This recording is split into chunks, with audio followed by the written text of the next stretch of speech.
तो जो मंगलसूत्र की बात है वो कहाँ से आती है? वो इसी का एक स्वाभाविक रूप से जब वेल्थ आती है तो सारी चीजें इंक्लूड होती है। तो स्त्रीधन हो गया, लोगों के पास जो जितनी जमा पूंजी है वो हो गई, प्रॉपर्टी। इनहेरिटेंस टैक्स की बात की थी सैम पित्रोदा जी ने, उसको आप कैसे देखते हैं? देखिए, मुझे लगता है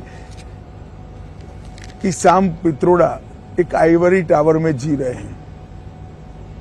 इनको इस देश के संस्कार, इस देश की जनता का मूड और इस देश की परंपराओं से कोई लेन देन नहीं। तो आप कभी नहीं लाएंगे इसको, इनहेरिटेंस टैक्स को, विरासत टैक्स कभी नहीं लाएंगे? हमने हमारा संकल्प पत्र जनता के सामने पारदर्शिता के साथ रख दिया। इसमें सारी बातें, हम कुछ छिपा कर नहीं करेंगे। एक और बात जो है, जो चर्चा में है इस वक्त, वो ये है कि मैनिफेस्टो को कांग्रेस के देखते हुए आप लोग कह रहे हैं कि ये ओबीसी रिजर्वेशन को काटकर मुसलमानों को दे देंगी।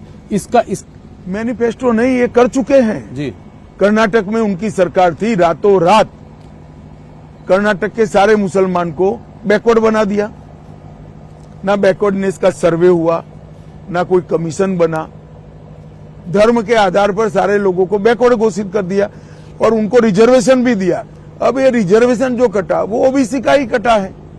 इसी तरह से आंध्र प्रदेश में, संयुक्त आंध्र में जब उनकी सरकार थी, मुसलमानों को रिजर्वेशन दे दिया। तो ये किसका कटता है? एसटी, एससी, ओबीसी का ही कटता है। जब ये बात मैंने कही कि हम ये धर्म के आधार पर रिजर्वेशन को समाप्त कर देंगे, तो मेरे वीडियो को तोड़ मरोड़ कर जनता के सामने पेश किया। जी, आज आपने प्रेस कॉन्फ्रेंस भी की। राहुल गांधी के राजनीति के अंदर कांग्रेस की कमान संभालने के बाद राजनीति का स्तर सतत सातत्यपूर्ण तरीके से राहुल गांधी गिरा रहे हैं। संसद में आप बहस नहीं कर सकते हो, शोर शराबा करना, बहिष्कार कर देना, बोलने नहीं देना, डिबेट में हिस्सा नहीं लेना और बाहर निकलकर प्रेस करना कि हमारे साथ अन्याय हो रहा है। क्या समझते देश की जनता को? देश की जनता ये सब नहीं जानती है।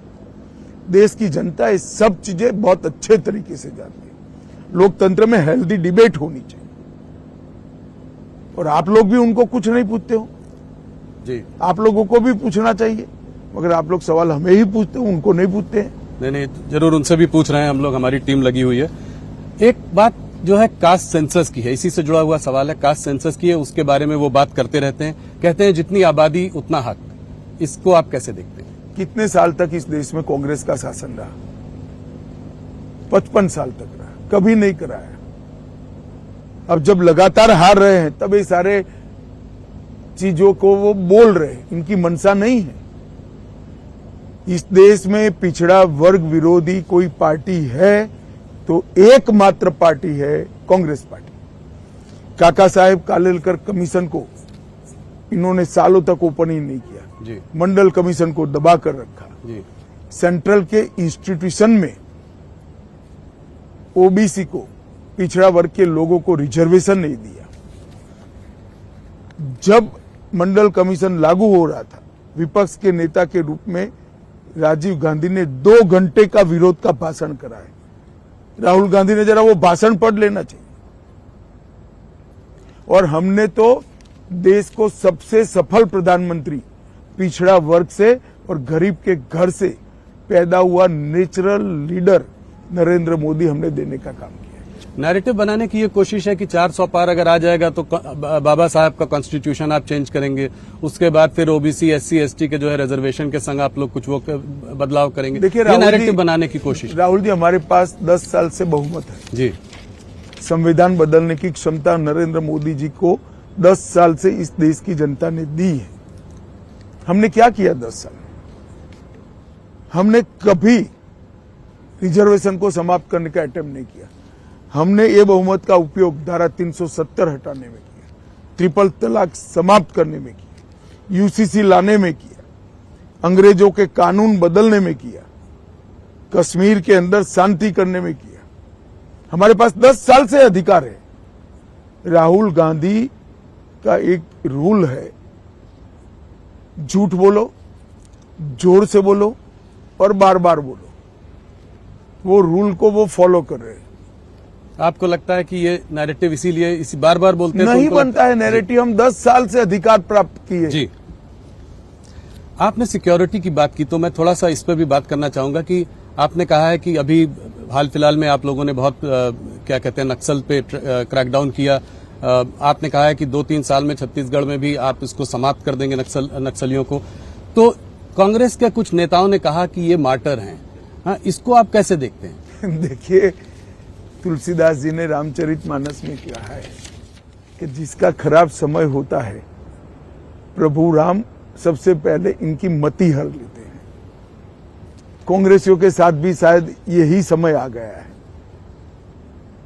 हमारे जवान अपनी जान जोखिम में डालकर घने जंगलों के अंदर ऑपरेशन कर कर नक्सल्स को मारते हैं और नक्सल कहते हैं कि हमारा कैडर मारा गया है और कांग्रेस पार्टी कहती है फेक एनकाउंटर है। जी, भगवान ही बचाए इनको, भगवान भी शायद नहीं बचा सकता। आपके पिछले कार्यकाल में आप लोगों ने काफी बड़े काम किए। आपने आर्टिकल 370 को रद्द किया, आपने सीएए को इम्प्लीमेंट किया, क्रिमिनल प्रोसीजर लॉ लाए, आपने तमाम इस तरह के बड़े काम किए। पर अगर आज आप ऑपोजिशन को देखें तो काफी ऑपोजिशन वाले कहते हैं कि जो है ये जो 370 को जो है वो वापस लाएंगे, कहते हैं सीएए हम इम्प्लीमेंट नहीं होने देंगे। और सारे बड़े नेता ममता बनर्जी, चिदम्बरम जी, ये सब इस तरह की बातें करते हैं। तो इसको आप कैसे देखते हैं, क्या कहना चाहिए? देखिए, इनके माइनॉरिटी के वोट प्राप्त करने का टोटका है। उनको न सत्ता में आना है, न 370 को वापिस आना है, न उनको सत्ता में आना है, न सीएए रद्द होना है। उनको भी मालूम है, मगर वो माइनॉरिटी अपीसमेंट कर कर माइनॉरिटी के वोट अंकित करना चाहते हैं। एकमात्र कारण से झूठ फैला रहे हैं। मैं इस इंटरव्यू में देश की जनता को आपके माध्यम से बताना चाहता हूं, राहुल जी, भारतीय जनता पार्टी का एक भी सांसद संसद में जब तक है 370 फिर से नहीं आ सकता, सीएए समाप्त नहीं हो सकता। अब ये इतिहास का हिस्सा बन चुका है 370 और सीएए वास्तविकता बन चुका है।